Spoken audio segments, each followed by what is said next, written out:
High, good evening. আশা করি সবাই ভালো আছো। আজকে শনিবার।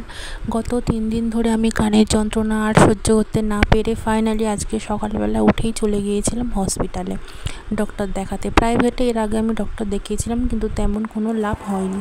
আর দেখো, শনিবার হওয়ার কারণে আর তাছাড়াও আমরা অনেকটা সকাল সকাল এসেছিলাম বলে হসপিটালটা কিন্তু ফাঁকাই ছিল।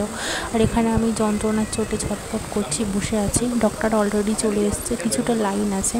ডক্টর একবার আমাকে দেখে নিয়েছেন, এখন বসিয়ে রেখেছেন ওয়াশ করানোর জন্য। ডক্টর বললেন যে কানের ভিতরে কোনোভাবে একটা ময়লা ঢুকে বা ময়লা জমে গেছে, যার কারণে এত যন্ত্রণা ও কান থেকে হালকা হালকা রস চলে আসছে।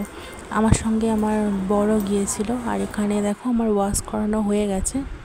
ওয়াশ করানোর পরে এখন আমি বাড়ির দিকে যাচ্ছি। আর সত্যি বলতে কানের যন্ত্রণা যে এতটা ভয়ঙ্কর হয়, আমার কিন্তু এর আগে কোনো অভিজ্ঞতা ছিল না। এই সব জিনিস কখনো আমার হয়নি।